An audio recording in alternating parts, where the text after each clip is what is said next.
All right, so Rurouni Kenshin Season 2, Episode 14. We get the reintroduction of our boys here, Sanosuke and Saito, which is great to see them again. But before we get to that, there was another scene with Aoshi that, again, I had to double check if it was in the manga or not, and it was, where he walks straight up to the Aoya and comes face to face with some of the Oniwaban members and Kaoru and Yahiko. So that was a scene that was not in the 90s version, and I couldn't remember if it was in the manga or not, but it is.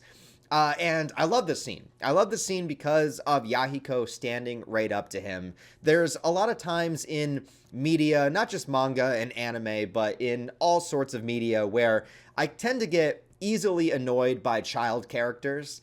But Yahiko is not one of them. And I think Yahiko is a great addition to the series. And I know that we haven't talked about him much in a while because, well, to be fair, he hasn't really done a whole lot in the Kyoto arc so far. But I really appreciate Yahiko and his journey because he's not just a brat kid. He's somebody that really struggles and learns and perseveres. And there are times where he is reckless for sure. But I love this moment of him standing up to Aoshi and saying that, Kenshin is training right now and he's going to kick the shit out of you and there's nothing you can do about it. Going in a direction that a kid would go, but at the same time, I mean, Aoshi is definitely resolved himself to do whatever he needs to do, and I wouldn't put it past him to attack or capture Yahiko or Kaoru or something like that. And the fact that Yahiko is sort of like their last line of defense right now, standing up to him, I thought that was a great little moment for him. And I think that Aoshi both respected that in a strange way and also was like, well, if Kenshin's going to come anyways, then I guess I'll just wait for him. So he's kind of resolving himself to do that. But cool little scene. Now, the one thing that was very different, even from the manga, at least correct me if I'm wrong, maybe she shows up a little bit later, but Megumi shows up. Now, traditionally, Megumi pretty much stays in Tokyo for the entirety of the arc up until a later point. And so seeing her this early and showing up and talking to Kaoru was very surprising.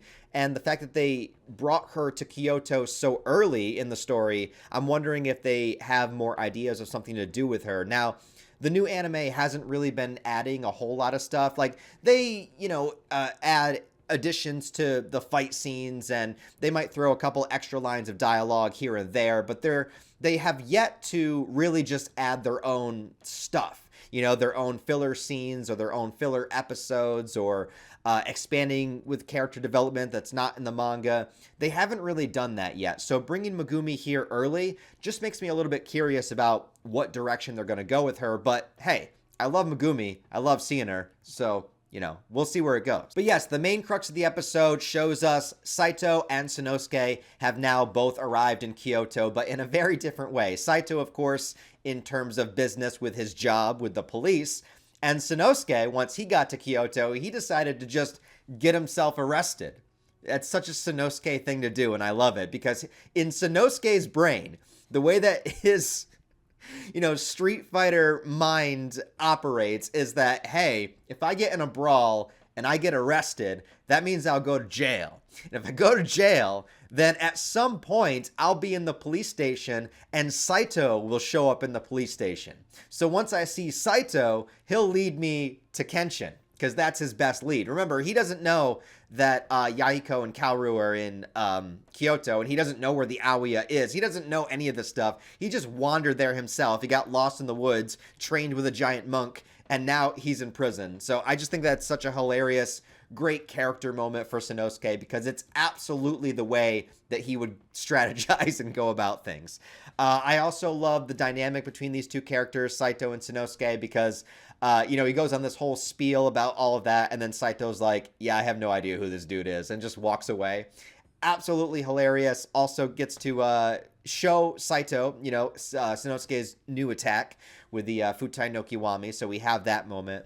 And the thing that I love about their dynamic, too, is that even though Saito is very dismissive of Sanosuke, like, he doesn't care, he doesn't want to fight him, he just doesn't give a shit, right? But at the same time, he's not telling Sanosuke to leave. He's not locking Sanosuke up again. He's pretty much allowing him to be part of the action without saying it.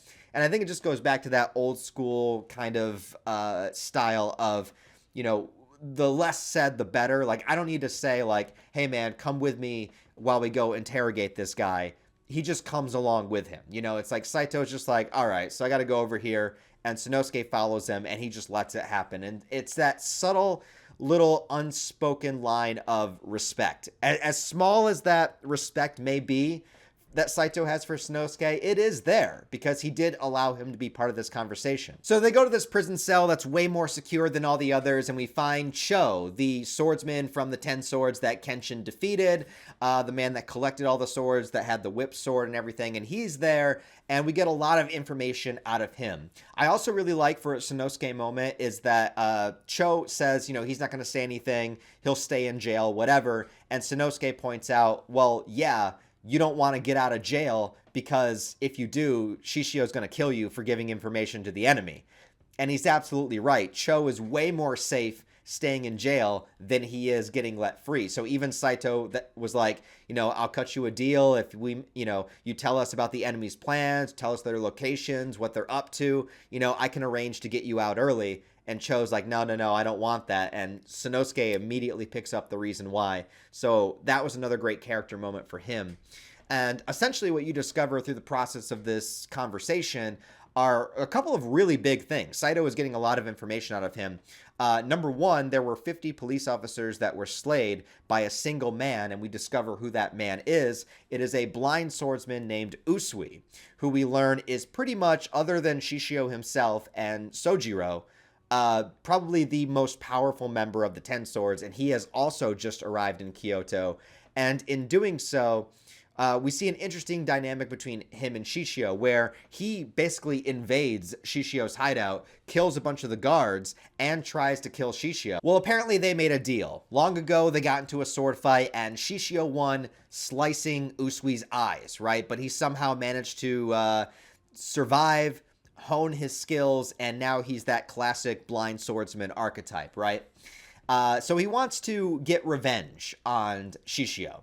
And so he said, you know, I will become a member of the 10 Swords and help you do what you got to do on the condition that I can try to kill you whenever I want. And Shishio, being the arrogant, confident man he is like, sure, why not, buddy? You do you. And he does. We're introduced to one of our villains trying to kill our main villain.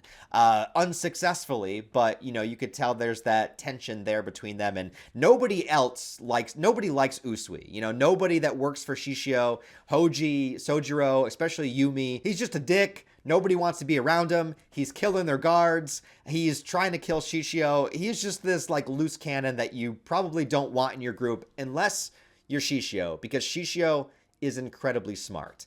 And he knows that this guy, Usui, is a valuable asset, a man that can kill 50 police officers just on his own, no help, that is still this skilled, even being blind.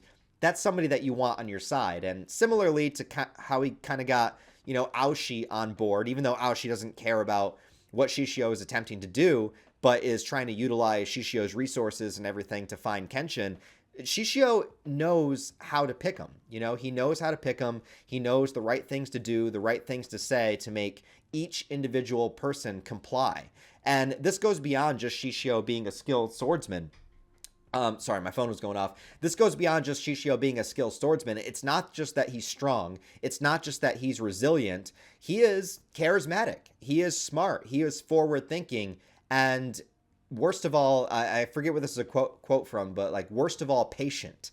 When you have a villain that is patient and can wait for the right time to do things, that's the most terrifying of all. And we also learn that Shishio is planning to burn Kyoto to the ground. This goes back to an event in Japanese history, and I'm no history buff myself, I just watch a lot of Kenshin, but it is something that was thwarted by the Shinsengumi way back when, during, you know, the wars that happened 10 years prior to the series, and Saito knows a lot about this, but they were unsuccessful, and it seems like Shishio is trying to recreate this event of the past and actually have it go down. So that is the extent of knowledge that Cho knows, and that's what he tells Saito and Sanosuke. So now we have a big problem. Now we have a problem where Kyoto is about to go up in flames. Shishio is gathering all of his 10 swords. They're pretty much all there. We only have a couple more characters to meet, but very soon all of the 10 swords will be gathered in one location, and our group is still split up. You know, we have Saito and Sanosuke that are now together, which is the funniest pairing. Kenshin is off being trained, and then at the Aoya, we have Misao kind of taking control of the Oniwaban, as well as Yahiko and Kaoru are there too. So our characters are kind of separated as the villains are gathering, and the plot to burn down Kyoto is next on the chopping block. I think we have about 9 episodes left, and I have a theory about where the cliffhanger ending will be, but I'm not 100% certain, and who knows, they could always add in an extra episode. Like I said, there's a one-off chapter manga of Shishio's backstory that they might throw into the anime because they've been doing that with some of the side stories. So that could be how we end the season. That could be how we begin the next season. I don't really know where they're going to place it, but I wouldn't be surprised if that's added to the Kyoto arc here. Other than that, I can't think of anything else that I know of that would be a part of the Kyoto arc to add. But we'll see where it goes. So let me know what you guys thought about this episode, man. Really enjoyed it. Love seeing Sanosuke and Saito back. Thanks as always for watching, guys. And thank you so much for the super chats or the super thanks on the videos.